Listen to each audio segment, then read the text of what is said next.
Hey, what's up my YouTube family? It's your man DJ Roxy from Roxy Entertainment once again with another video, another repair video on the legendary SP1200. Once again, before I start this video, if you want to know how to change the pads on your SP1200, I'm gonna leave a link with the video on the video below. Also, if you want to professionally learn how to clean your faders, I also have a video showing you how to do that on this machine. Now, in today's video, I'm gonna do a very intense job on this, which is changing the capacitors that responsible for the outputs. Now, if you have a problem with your outputs having a loud hiss sound, is related to these bad boys right here. These capacitors, I'm gonna leave a link where you can get these from, so you can replace your capacitors. Now, before I even start opening this bad boy right here, you're doing this on your own risk. I'm not responsible for anything that happened to your SP. Like I said, it's a very intense job. I really recommend you take it to a professional, or you ship it to me and I can do that job for you. But definitely it's something that you got to be good at desoldering and soldering. So I recommend that you get a desoldering gun for this job and a very good soldering gun, because we're going to be working on the main board, and you have to be really careful about this. Remember, the parts are very hard to find on these, if not very rare to find. So you got to take care of this bad boy. So we're going to get ready to do that video on changing the capacitors for your outputs. And so stay tuned, don't go nowhere. It's your man DJ Roxy, and if you haven't subscribed to this channel, it's the perfect time to hit that subscribe button. Alright, so let's begin with the procedure. You have 3 screws in the back. Now I have video showing you how to open this.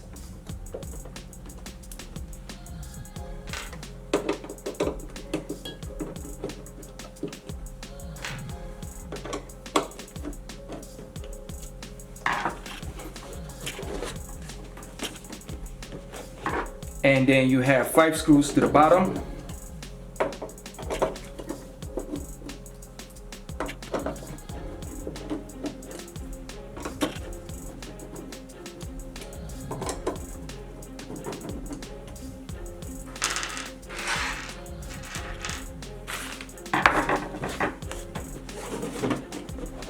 So we're gonna go ahead and flip this.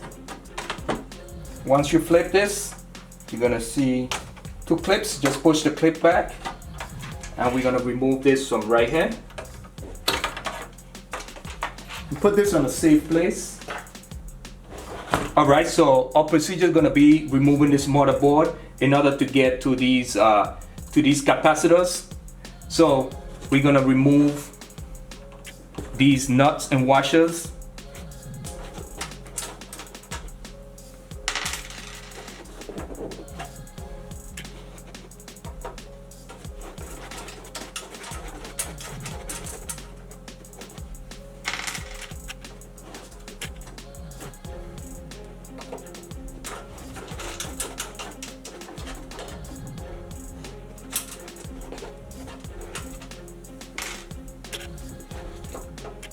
Once again, it's a very delicate job, so you gotta be really careful.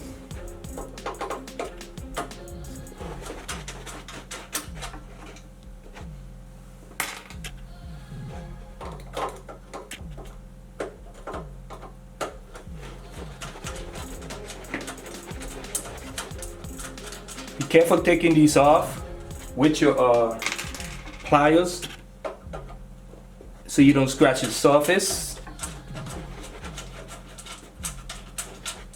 These are very valuable machines, so the least that you can scratch, even better for you. In the future, if you want to sell your machine, some buyers are very picky. They see scratches that they would not, purchase your machine, especially for the asking price. You can see some screws all around this, but before we remove this, let's just put this on the side. Alright, so you're gonna see some screws.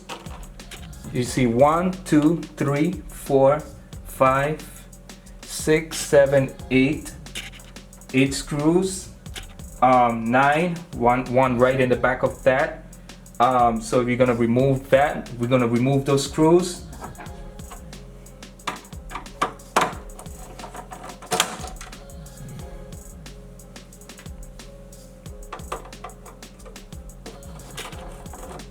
Be careful removing the screws.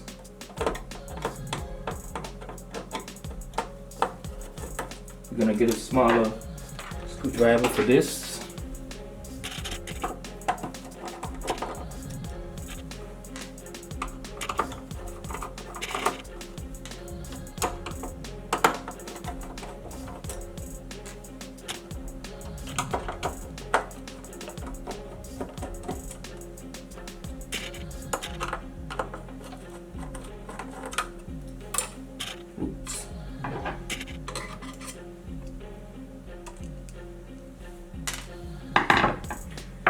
Alright, once you remove those screws, we're gonna make sure that do not push anything. We're missing a screw right here. Do not force this motherboard. It should come out very easy. Before we do that, we want to unplug this. And this is what the motherboard looks like after you remove it. Now we're gonna put this on the side, because this is what we're working on. Right here are your outputs and your inputs, and these are the capacitors that need to be replaced. So you're gonna go ahead and change these capacitors on this side and make sure you desoldered the right capacitor. So we're gonna go ahead and desolder those capacitors. Alright, like I said, you want to chase these connectors right here. You have two connectors on each capacitor. You want to flip it and see the two connections right here. So we're going to go ahead and desolder this. We're going to use some flux.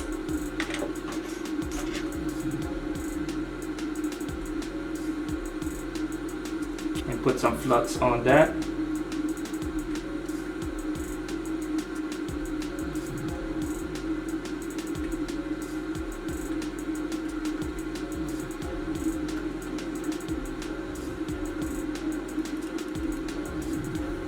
Right, once we get our flux, we use a desoldering gun.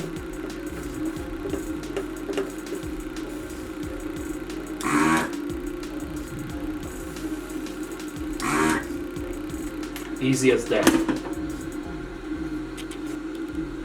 Alright, so once you desolder the capacitor, just push it out, and that should be it. We're gonna go ahead and remove all the rest of the capacitors, and then we're gonna go ahead and solder the new capacitors. So the same process is gonna be for all 8. So we're gonna solder our capacitors. You wanna put it in, put the legs in, that way. Keep the right in going that way. As you can see, the writing goes that way.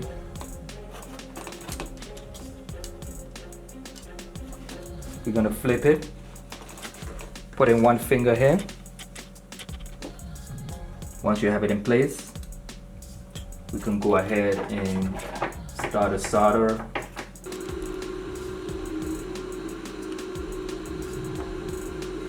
Right?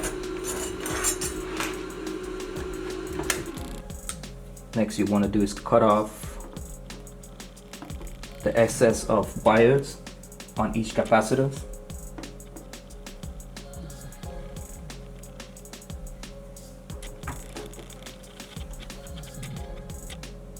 Just make sure that each capacitors look like this.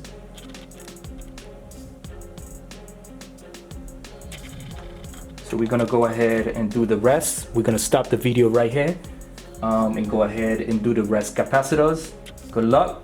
Take your time, do not rush. Alright, once you soldered your capacitors, this is what you're supposed to look like. Just make sure you have a little soldering on the top, just to make sure that is properly intact. And we're gonna go ahead and clean all the contacts that we soldered. Make sure that the legs for the capacitors are not long. That's gonna be touching anywhere. Just make sure that you cut them off. And we're gonna go ahead and inspect everything and clean this out. You could use some contact cleaner so we can get all those flux clean out from that.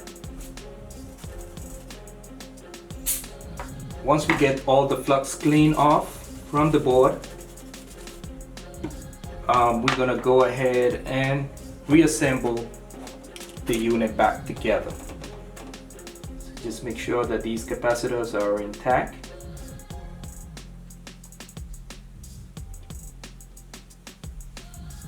Then let's go ahead and reassemble.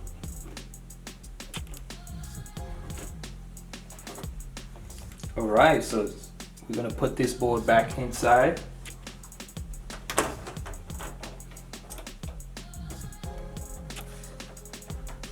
Just line it up good, just like that. Now we're gonna go ahead and put the screws. Now do not over tighten the screws.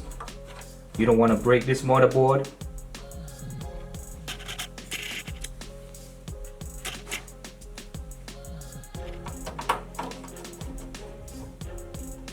You don't want to leave it too slack neither. So you want to go ahead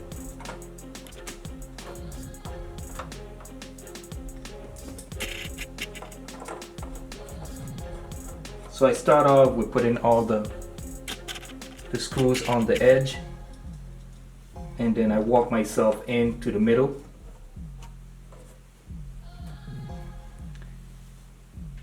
And this is a perfect time if you have a brush, you carefully, brush your motherboard, make sure that everything is clean.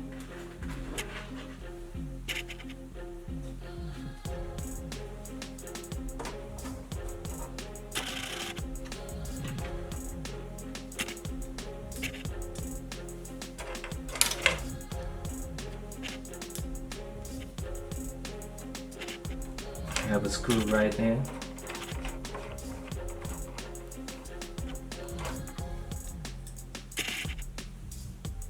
And my last screw would be right here.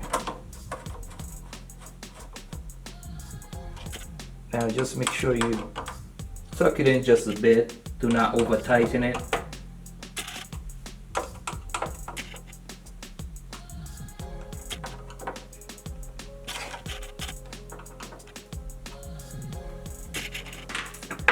Next, what you want to do is reassemble or floppy. So just go in this way.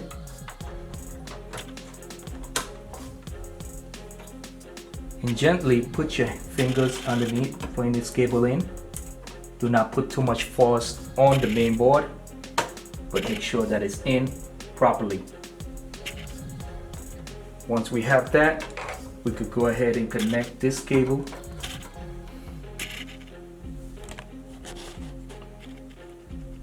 Connect that cable. And this cable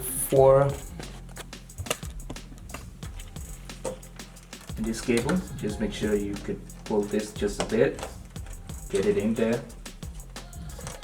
Get it in there. And this goes to the floppy. Right in there. So once we have that, everything intact, we can put a main control on top. Alright, so once we have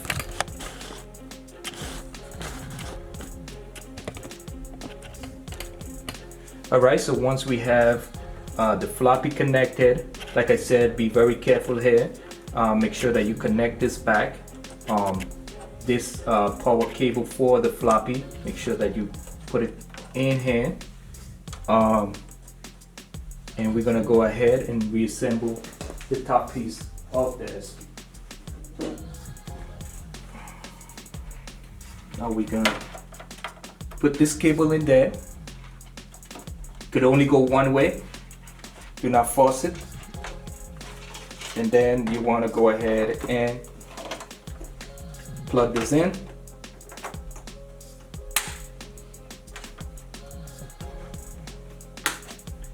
Make sure that the clips are in properly.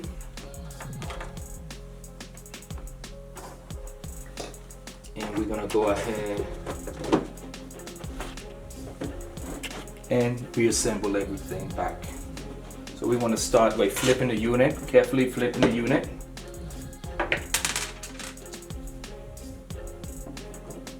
And screwing all the screws back together.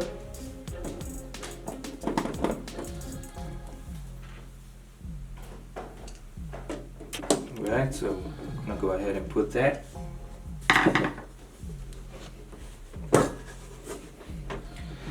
Alright, so at this point, all you have to do is reassemble everything back, put all the washers and nut in the back, and all the corresponding screws on the outside. If you want, you can watch the video in reverse. It should be very easy to do. Not to make this video too long. Hope this video was a help to any of you guys that was brave enough, to take the risk and do this on your own. Hope this video was really helpful for any of you guys out there. If you haven't subscribed to this channel, it's a perfect time to subscribe to this channel for more interesting videos like this, on repairs, on DJ equipment repairs, on studio equipment repairs, drum machine, beats, and stuff like that. So make sure you subscribe, make sure you thumbs up this video, and I'll see you guys on the next video. It's your man DJ Roxy logging out. Until next time, peace out.